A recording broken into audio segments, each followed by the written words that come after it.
Start with our panel discussion, and we have a very mixed and a very varied set of industries being represented here. So you, of course, have Schneider here into digital automation and power management. You have JioBP, the petroleum arm of Reliance. And, of course, you have Stellantis, the Jeep and Citroën band from the automotive industry. So allow me to set the context by just giving a few facts first.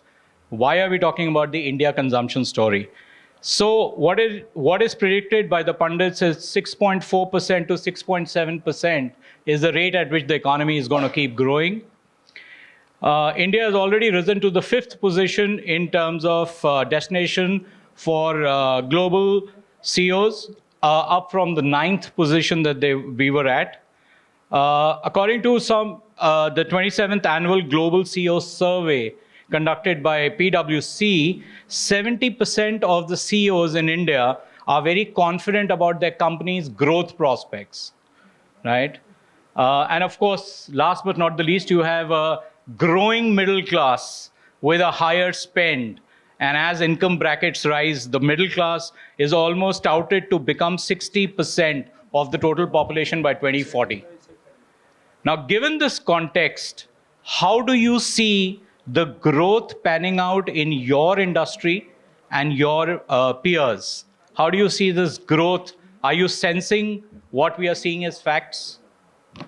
So, yeah, Prasad, over to you. Thank you very much.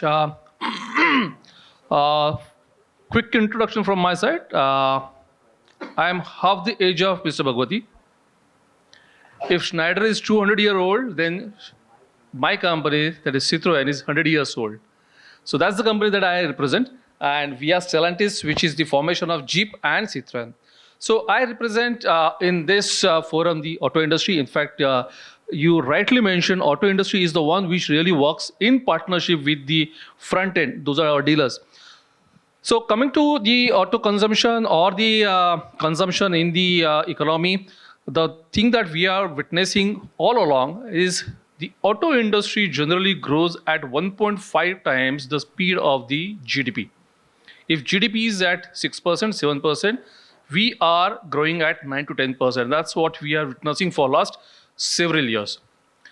So, especially after COVID, if you look at last 2-3 years, in fact, in 2023, we have already crossed 4 million.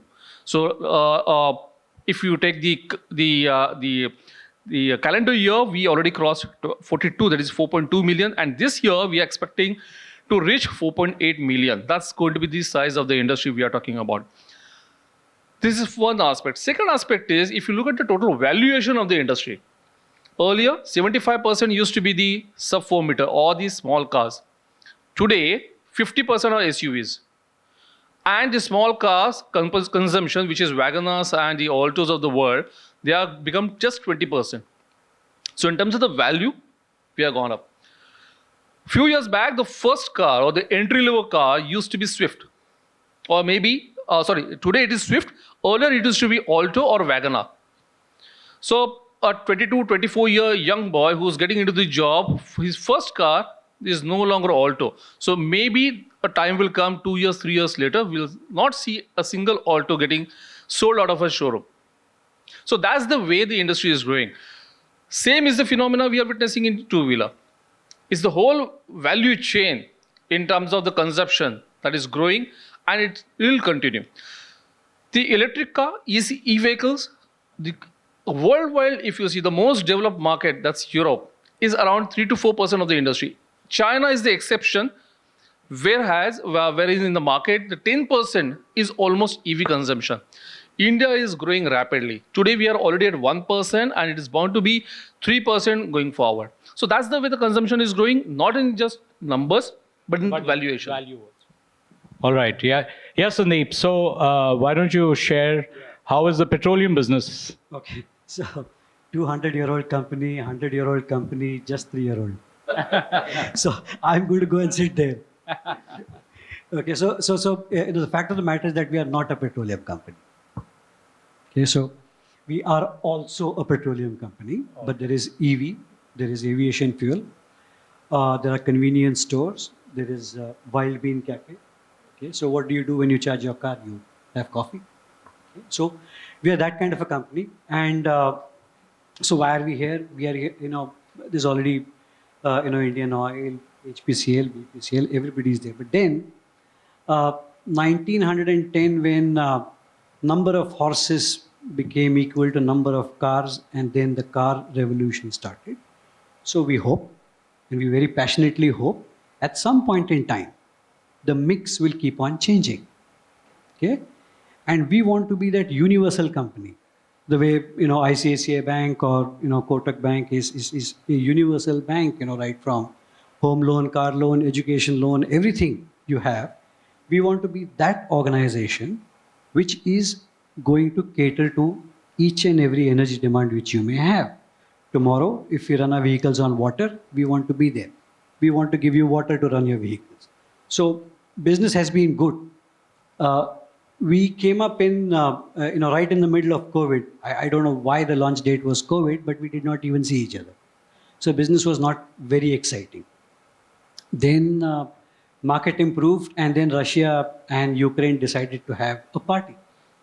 And then we had to sell fuel at a price higher than possibly,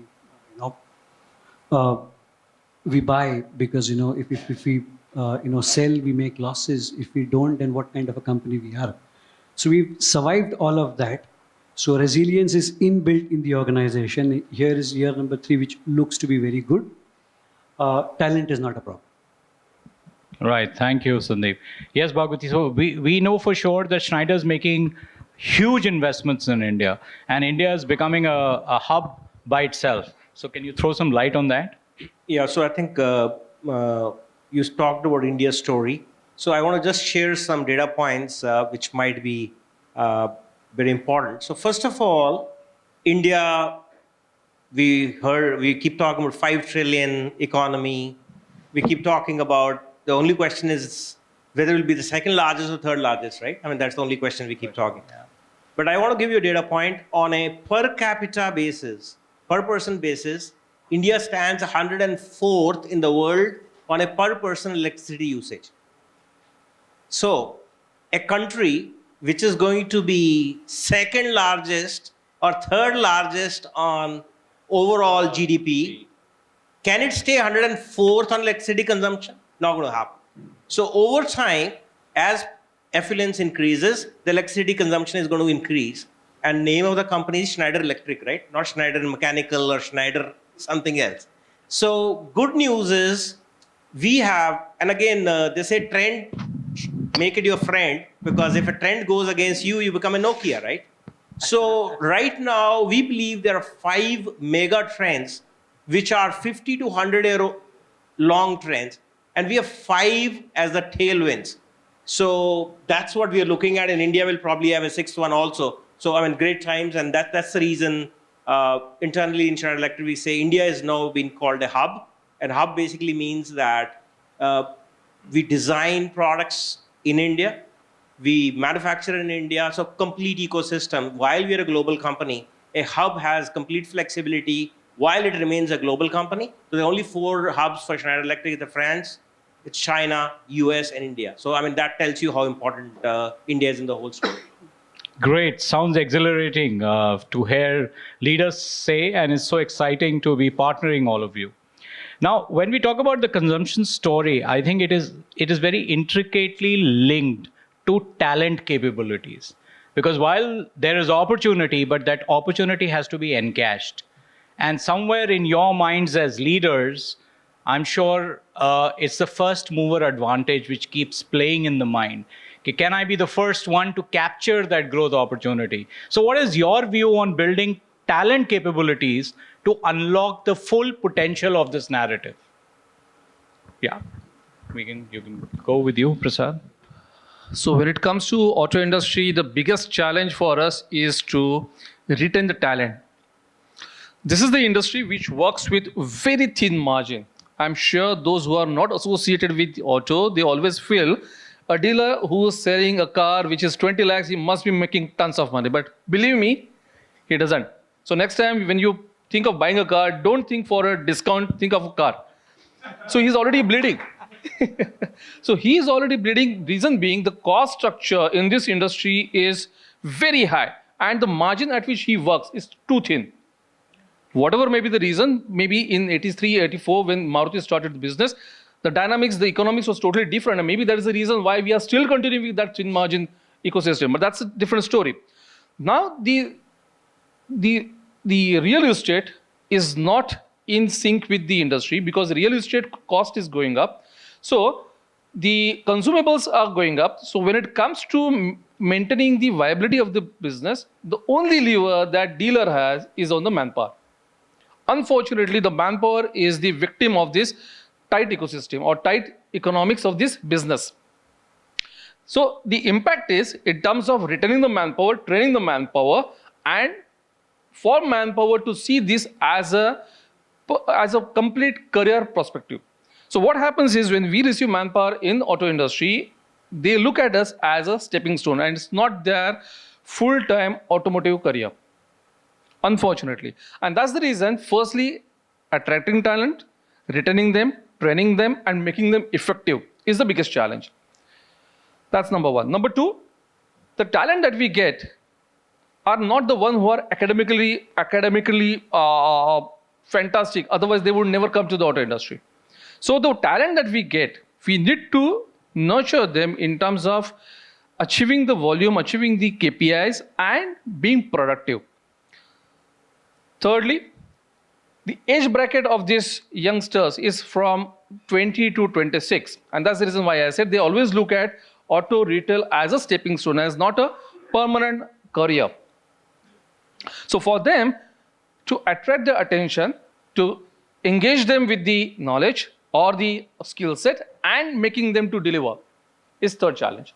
Now, in this system, in this scenario, what we identify is, now these are the people who are looking for immediate gratification and social recognition.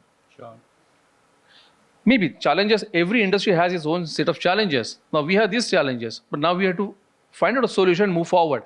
So out of this, these people are looking for an instant recognition, and that's the reason what we have started doing is, one is the incentive margin or incentive structure that drives manpower. Secondly is the social recognition. That is what is driving the manpower and which helps us in pulling the talent from the industry. So for me, while selling Jeep or while selling Citroën, if I had to pull talent from, let's say, Nexa or from the Hondas and Toyotas of the world, I need to show them a value in terms of how they're going to grow in terms of their social ladder. And that's what we work in terms of the development, the talent development. Sure, thanks. And while you were speaking, Prasad, so obviously there were some ideas that were coming to the mind, and I think there are a few learnings from the Schneider case itself, which we can straight away apply. See, we are anyways investing, and you are investing in the training.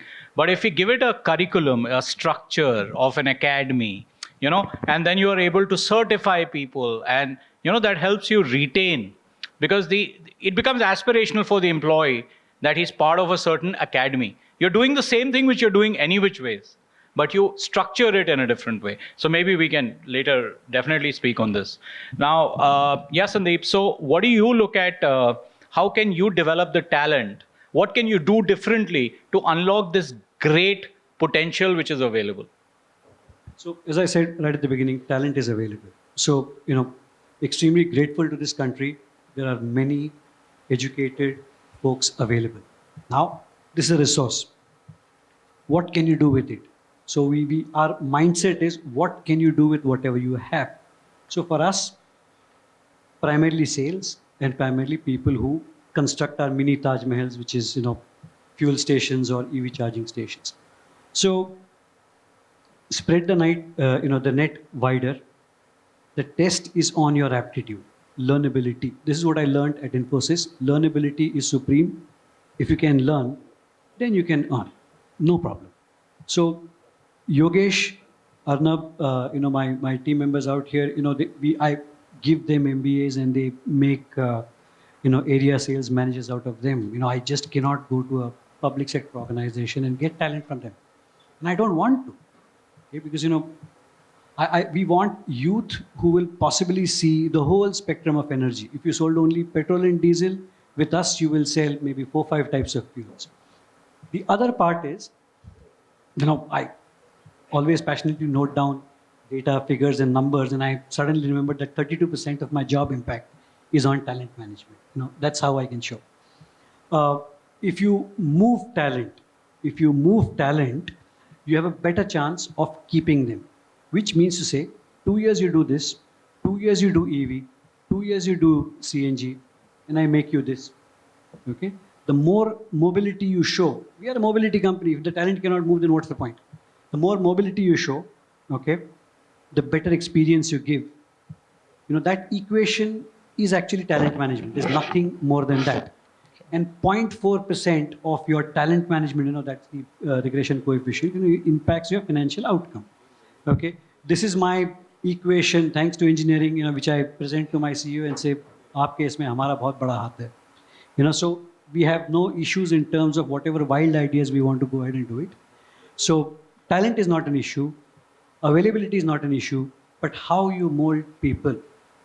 Okay, can you give them a purpose? What are you going to come here and do? यहाँ पे आके आप you are going to be the rock star. When you open up your resume, इसमें CNG है, इसमें EV है, इसमें petrol है, इसमें diesel है, और क्या चाहिए? So what I give to you in 3 years time, nobody else can give it to you. 6 years, 7 years, 8 years, 10 years. Now that is well. We are now not talking money at all. Okay, and as just a follow-up question, but let's say you've been building capability of your people, you've been trying to skill them up, right? What is it that you think you can do differently? Maybe 1 or 2 things in skilling them, or maybe a different approach that you think that comes to your mind, which you can share with us. See, a good question. Quite frankly, I have not thought about it. Okay. The only reason is that last 3 years we've just been, working.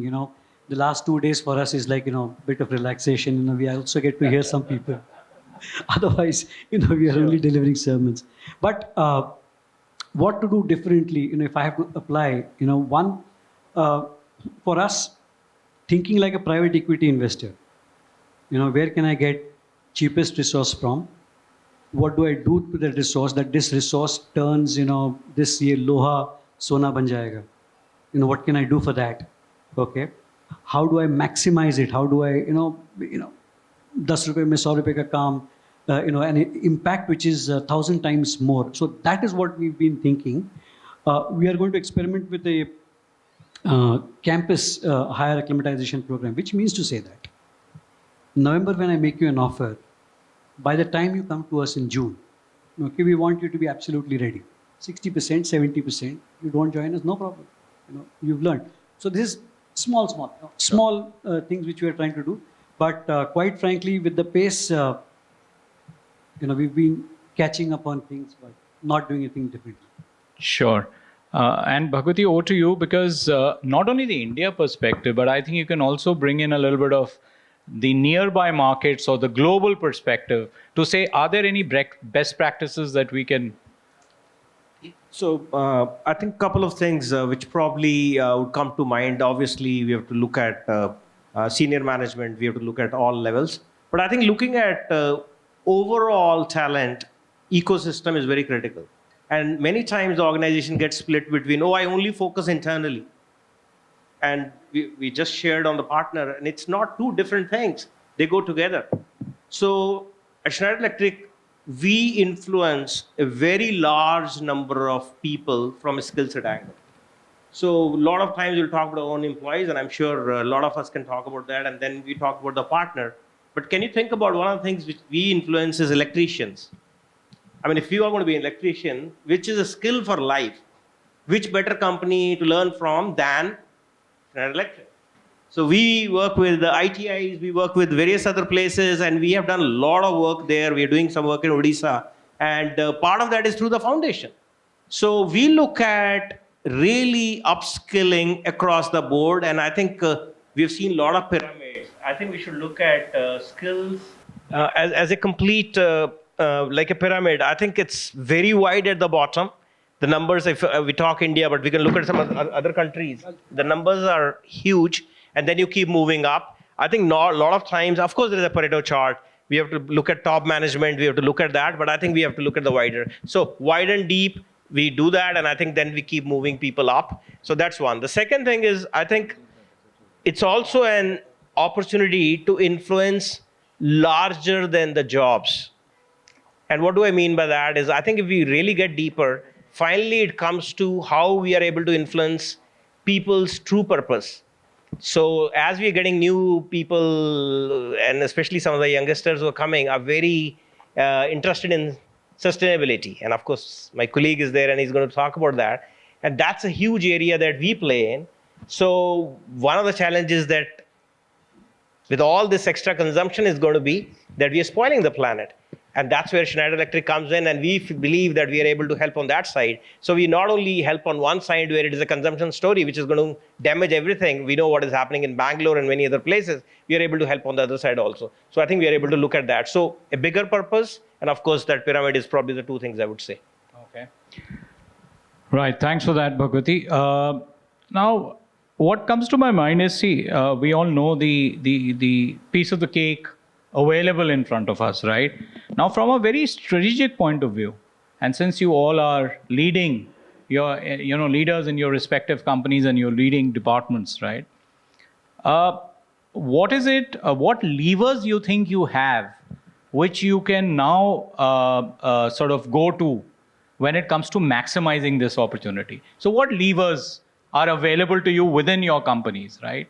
And second is that, what is the sponsorship that can really help you sort of exploit those levers? So are you looking for internal sponsorship within the company to maybe, approach it a little differently than you have done in the past few years?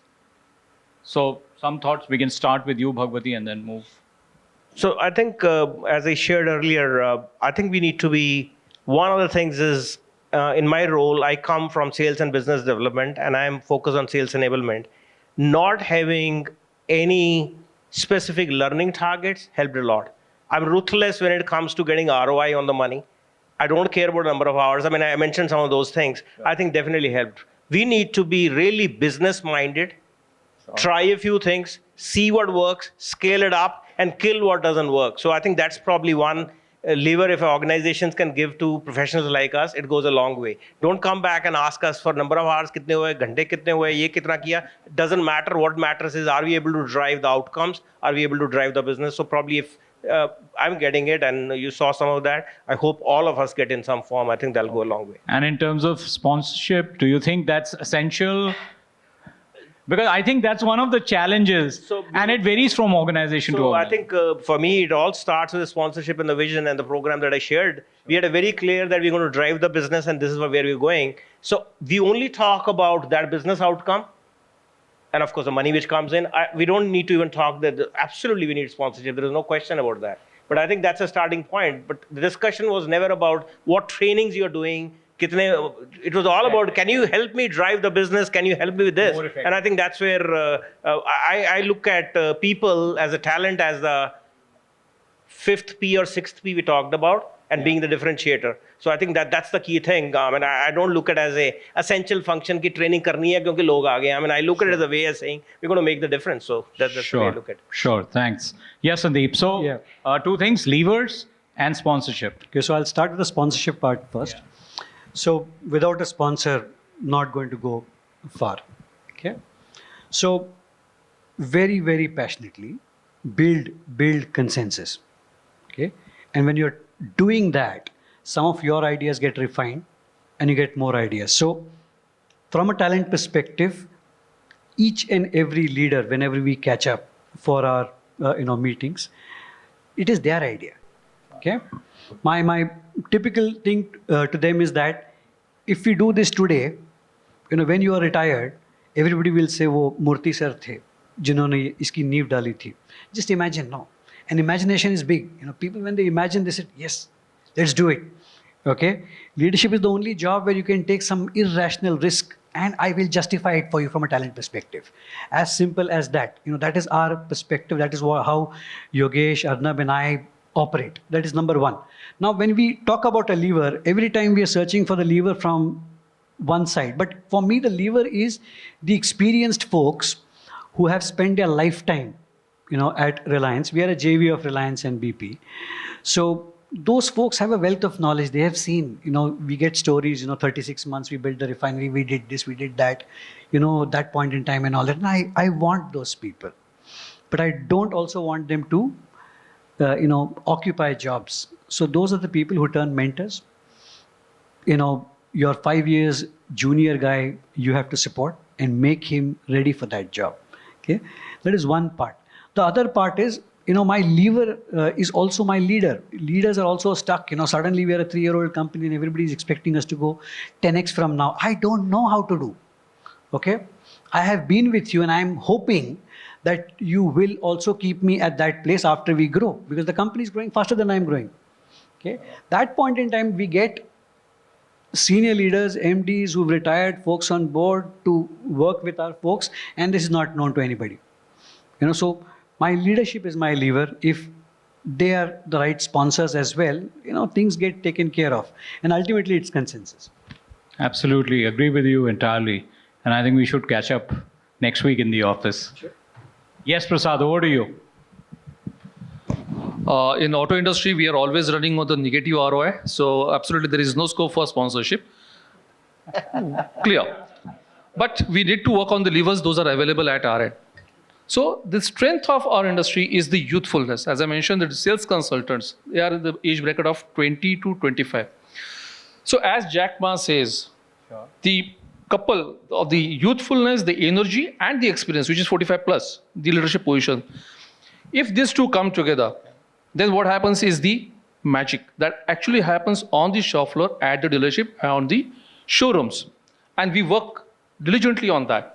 We have continuous interaction with the sales force, which is working on the showrooms across the country. We capture ideas from them. Earlier, when I started my career, we used to download the knowledge or skill set or whatever. Today, it is upstream. We understand ideas from them, we customize it, and then start delivering it. That's number one. Number two, for we salespeople, we only understand the language of incentives, nothing else. So as long as it's contributing to, let's say, 10% of my incentive, maybe something new idea, new initiative, the things don't work. And with this 10%, we get the leverage of at least 20%. So in every function, whether it is L&D, whether it is sales, new ideas, new initiative contribute to 10% of the incentive plan.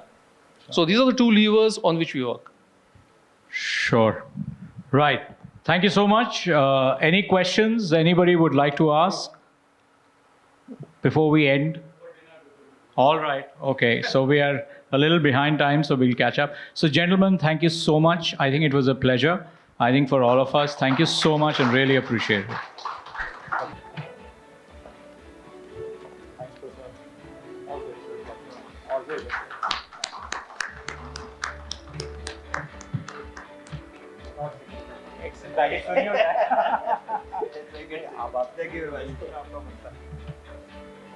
Pleasure, Sandeep. Catching up.